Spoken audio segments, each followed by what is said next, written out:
Bismillahirrahmanirrahim. Assalamualaikum warahmatullahi wabarakatuh. Alhamdulillahirrabbilalamin. Assalatu wassalamu ala ashrafil anbiya wal mursalin Sayyidina wa maulana Muhammadin wa ala alihi wa sahbihi ajmain, amma ba'du. Pemirsa yang dirahmati Allah, pada kesempatan sore hari ini salah satu materi yang akan kita bahas yakni adalah bagaimana cara mengatasi kita malas ibadah. Nah, ini memang salah satu hal yang cukup sering dialami oleh seorang muslim seperti kita ini, yakni adalah kondisi keimanan kita yang berubah-ubah. Kadang ada kalanya kita merasa, oh sekarang saya lagi semangat untuk ibadah, sholatnya khusyuk, sholat sunnah pun dilaksanakan, membaca Al-Quran pun sampai kuat dalam beberapa juz dalam sehari, ya kan? Kadang ada kalanya juga dengar sholat mulai kita tunda-tunda, sudah dengar adzan, nanti dulu, sudah mepet waktunya baru kita sholat. Sebenarnya memang pada dasarnya tingkat keimanan kita itu memang selalu berubah-ubah, dan itu berhubungan sekali dengan hal-hal yang kita lakukan dalam keseharian kita. Penyakit ini, penyakit turunnya semangat dalam beribadah, ini dinamakan penyakit futur. Apa itu futur? Futur yakni adalah malas atau tidak punya semangat untuk melakukan hal-hal yang baik, dan sering menyerang orang-orang yang saat ibadah, orang-orang yang sedang berusaha mencari ilmu, atau bagi seorang pelajar, atau juga bagi beberapa orang-orang pendakwah yang sedang berusaha untuk menyebarkan agama-agama Islam, dan banyak hal. Pada dasarnya memang kita sudah pernah diingatkan oleh Rasulullah. Ini ada sedikit kisah ya, pada waktu itu ada kisah dari Hanzalah ibnu Ar-Rabi. Beliau adalah salah satu sahabat Rasulullah yang dekat dengan Rasulullah, di mana beliau mempunyai tugas yakni adalah menulis wahyu yang Rasulullah bacakan, beliau tulis. Dan pada saat itu Hanzalah ini bertemu dengan Abu Bakar. Abu Bakar bertanya, "Wahai Hanzalah, bagaimana kabarmu?" Si Hanzalah menjawab, "Wahai Abu Bakar, sahabat Rasulullah, Hanzalah ini adalah sosok yang munafik." Abu Bakar bertanya, "Loh, kenapa kamu menyatakan dirimu sebagai orang yang munafik?" Hanzalah menjawab, "Iya, bagaimana tidak munafik? Ketika saya dekat dengan Rasulullah, saya merasa surga dan neraka ada di hadapan saya, dan saya sangat semangat sekali dalam beribadah. Dan bahkan seakan-akan saya tuh harus selalu fokus dan menganggap bahwa hal duniawi itu tidaklah penting, yang penting adalah akhirat. Tetapi sebaliknya, terkadang ketika saya pulang ke rumah, bertemu dengan keluarga, bertemu dengan saudara, bertemu dengan banyak orang, saya bersenda gurau, kita kumpul bersama-sama, terkadang rasa teringat tentang hal masalah perintah agama saja, kadang ada kemunduran di dalam diri saya, kadang menunda sholat dan sebagainya. Oleh sebab itu saya menyatakan diri saya ini adalah orang-orang yang munafik.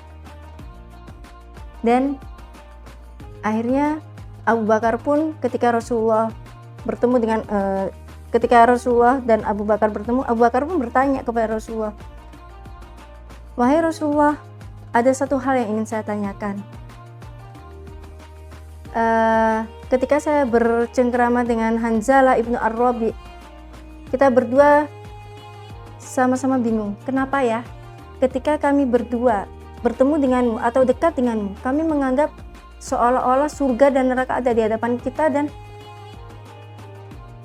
semangat untuk beribadah itu luar biasa. Namun sebaliknya, ketika kami jauh denganmu, ada perasaan malas, ada perasaan tidak semangat dalam hal ibadah atau memperjuangkan agama, itu muncul dalam diri kami." Rasulullah pun menyatakan, Wahai sahabatku, itu memang adalah salah satu ujian dari kita semua. Oleh sebab itu, sebenarnya perihal tentang futur ini atau rasa malas dalam ibadah ini juga sudah Allah sampaikan di dalam Quran surat Al-Fat ayat 4. Potongan ayatnya yang berbunyi, A'udzubillahi minasyaitonirrajim, Bismillahirrahmanirrahim. Walladzi anzala sakinata fi qulubil mu'minina liyazdadu imanan ma'a imanihim. Yang artinya, dialah yang telah menurunkan ketenangan ke dalam hati orang-orang mukmin untuk menambahkan keimanan. Nah, di sini kita diingatkan dan diberitahu bahwa pada dasarnya memang Allah juga sudah memberikan peringatan kepada kita bahwa pada dasarnya memang kita terkadang iman kita naik, kadang iman kita turun. Namun di sisi lain, kita sebagai seorang mukmin kita disarankan untuk sesering mungkin atau sebanyak mungkin kita minta pertolongan kepada Allah agar hati kita dan juga keimanan kita itu selalu berada dalam ranah perlindungan dan petunjuk dari Allah Subhanahu wa Ta'ala. Salah satunya adalah ya muqallibul qulub tsabbitni qalbi ala dinika. Wahai Allah, Zat yang Maha membolak-balikkan hati, tuntunlah hati dan keimanan menuju agamamu.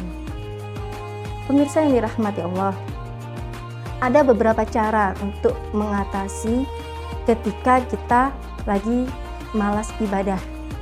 Yang pertama adalah 1, kita harus menjaga kualitas sholat dulu.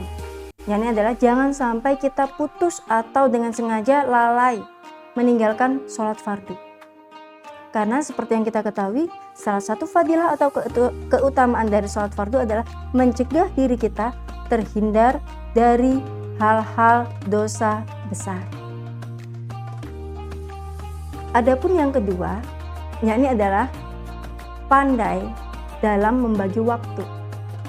Jadi dalam sehari 24 jam kita bagi. Ketika memang sudah waktunya ibadah, ya kita ibadah. Setelah ibadah, kalau memang udah waktunya untuk istirahat, ya kita istirahat. Ketika kita waktunya berkumpul dengan keluarga, kita kumpul dengan keluarga. Intinya kita sesuaikan dengan porsi yang sesuai, tidak terlalu berlebih. Dan yang ketiga, cara mengatasi agar ibadah kita selalu tetap semangat, yakni adalah membiasakan amalan-amalan kecil secara kontinu dan istiqomah.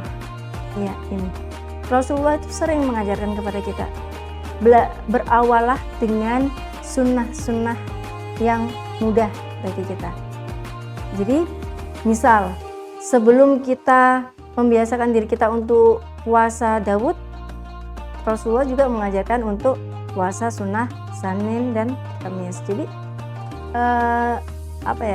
untuk ibadah itu tidak harus langsung berat, diusahakan dari hal-hal yang ringan-ringan saja. Karena sebenarnya ibadah yang ringan itu ketika itu kontinu atau istiqomah itu jauh lebih baik dibandingkan ibadah yang langsung banyak atau berat sekalipun. Saya kasih contoh misal gini, ketika bulan Ramadan kita bisa untuk menghatamkan dalam satu kali Ramadan bisa sampai 4 atau 5 kali hatam. Tetapi di luar Ramadan kita tutup Al-Quran kita tidak pernah buka atau hampir tidak pernah buka yang namanya Al-Quran. Sebenarnya jauh lebih baik ketika kita biasakan bacaan Al-Quran kita itu setiap hari kontinu, tidak harus banyak. Misal setelah habis sholat maghrib kita sisihkan waktu kita 10 menit lah untuk membaca satu makro atau satu lembar ayat Al-Quran. Setelah membaca ayat Al-Quran, kita gunakan waktu kita untuk berkumpul keluarga atau untuk istirahat atau untuk apapun yang lain atau kegiatan-kegiatan yang lain.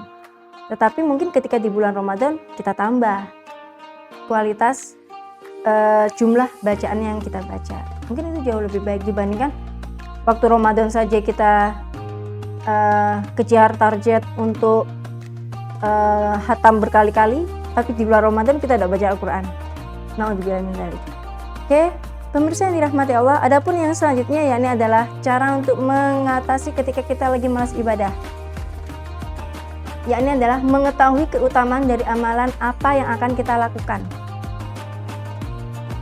itu hanya sebagai motivasi diri. Kita jadikan sebagai motivasi diri. Misal, ketika kita tahu, oh ketika kalau saya sholat duha, salah satu fadilah keutamaannya adalah diberi kemudahan dalam rezeki. Misal, di sini kita diingatkan bahwasanya memang tidak boleh kita melaksanakan sholat duha tujuannya untuk dapat rezeki saja, tidak. Tapi kalau hanya sebagai motivasi saja biar tahu, itu hukumnya masih boleh. Jadi untuk penyemangat saja biar kita termotivasi untuk menambah amalan ibadah yang akan kita lakukan. Yang selanjutnya adalah sekuat mungkin kita usahakan untuk menjauhi maksiat. Ya, seperti yang kita ketahui, maksiat kecil itu akan menyebabkan kita terjerumus atau masuk ke dalam maksiat dosa besar. Dan semakin banyak kita maksiat atau semakin banyak maksiat yang kita lakukan dalam kehidupan kita, maka itu akan menyebabkan peluang kita semakin jauh dengan Allah dan semakin berat bagi kita untuk melaksanakan ibadah kepada Allah. Dan yang selanjutnya adalah berteman dengan orang-orang yang soleh. Saya ingat betul, salah satu pesan yang sering kali disampaikan oleh guru ketika di sekolah dulu adalah carilah teman yang mana teman itu bisa membawamu menuju menjadi lebih baik. Karena apa? Besarnya pengaruh dari orang-orang sekitar kita atau teman kita itu luar biasa di dalam kehidupan kita. Kalau kita ingin menjadi orang yang soleh, maka soleh atau soleh, kita harus cari teman-teman yang juga soleh dan soleh. Tapi kalau kita berteman dengan orang-orang yang ahli maksiat, tidak menutup kemungkinan kita juga akan terbawa ke dalam terjerumus perbuatan maksiat. Dan yang selanjutnya adalah kita diperintahkan untuk berdoa, memperbanyak berdoa kepada Allah, memohon kepada Allah, dan meminta pertolongan kepada Allah agar hati kita dan juga semangat ibadah kita selalu Allah jaga. Kurang lebihnya ini yang bisa kita bahas untuk hari ini. Saya mohon maaf. Wassalamualaikum warahmatullahi wabarakatuh.